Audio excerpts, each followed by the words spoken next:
Real estate వ్యాపారం అనగానే కోట్లకు కోట్లు పోగేసుకుంటారని చాలా మంది అనుకుంటారు. కానీ రియల్టర్లకు కూడా అనేక అన్రియలిస్టిక్ ప్రాబ్లమ్స్ ఉంటాయని తాజా సంఘటన రుజువు చేస్తుంది.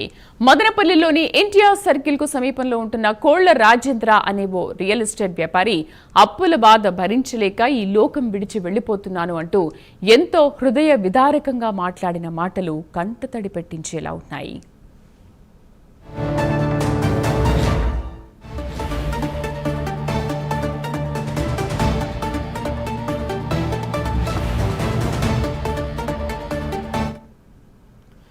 నిండా 50 ఏళ్లు కూడా లేని కోళ్ల రాజేంద్ర రియల్ ఎస్టేట్ వ్యాపారం ద్వారా ఎంతో గొప్పగా సంపాదించుకోవచ్చని, భార్య పిల్లలకు ఏ లోటు రాకుండా చూసుకోవచ్చని భావించాడు. అప్పులు చేసి మరీ వ్యాపారంలోకి దిగాడు. లాభాలు వస్తాయని ఆశించి భూముల మీద పెట్టుబడులు పెట్టాడు. రియల్ బిజినెస్ అనగానే 4 చేతులా సంపాదిస్తాడని భావించిన వడ్డీ వ్యాపారస్తులు రాజేంద్ర నుంచి పెద్ద మొత్తంలో వడ్డీలు గుంజాలని భావించారు. అది కాస్త రాజేంద్ర ప్రాణం మీదకు తీసుకొచ్చింది. అటు వ్యాపారం నడవక అప్పుల భారాన్ని ఎలా దించుకోవాలో తెలియక, వడ్డీ వ్యాపారస్తుల ఒత్తిళ్లను తట్టుకోలేక, సమాజంలో సూటిపోటి మాటలు భరించలేక చాలా తీవ్రమైన నిర్ణయం తీసుకున్నాడు. గ్రామ సచివాలయం మిద్దెపై ఉన్న ఇంట్లో ఫ్యాన్కు ఉరివేసుకుని ఆత్మహత్య చేసుకున్నాడు. ఆత్మహత్యకు ముందు తన సెల్ ఫోన్లోనే ఓ వీడియో రికార్డ్ చేసి ఈ లోకాన్ని విడిచిపెట్టాడు.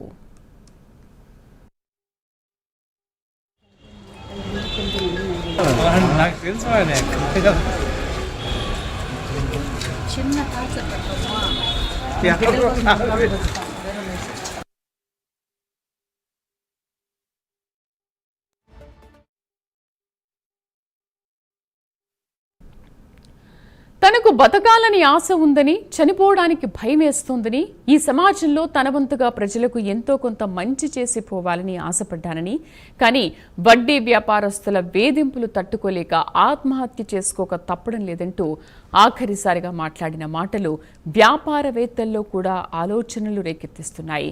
తన చావుకు వడ్డీ వ్యాపారస్తులే కారణం అంటూ రాజేంద్ర మాట్లాడిన మాటలు ఈ కేసులో మరణ వాంగ్మూలంగా మారబోతున్నాయి.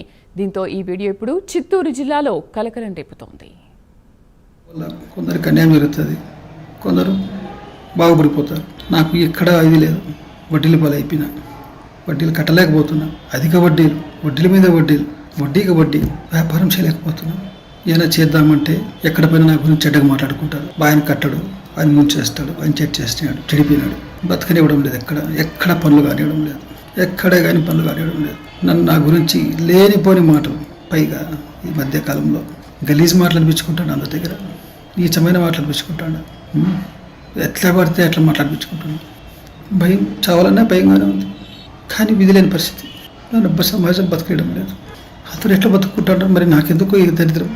నా బిడ్డకి తోడుకొని వస్తుంది, బిడ్డకి తోడు లేకపోతుంది, భార్యకి బిడ్డకి తోడు చూడలేకపోతున్నాను, బతకలేకపోతున్నాను. నన్ను బతకాలని ఆశ ఉందా మీ అందరితో ఉండాలని, కానీ నన్ను మనుషులు బతకనేయడం లేదు. నాన్న అప్పుడు నా ప్రాణం తీయేస్తాడు. నాన్న నా చావు వల్ల కొందరికి అన్యాయం జరుగుతుంది, కొందరు బాగుపడిపోతారు. నాకు ఎక్కడ ఇది లేదు, వడ్డీల పాలు అయిపోయినా, వడ్డీలు కట్టలేకపోతున్నా, అధిక వడ్డీలు, వడ్డీల మీద వడ్డీలు, వడ్డీకి వడ్డీ, వ్యాపారం చేయలేకపోతున్నా.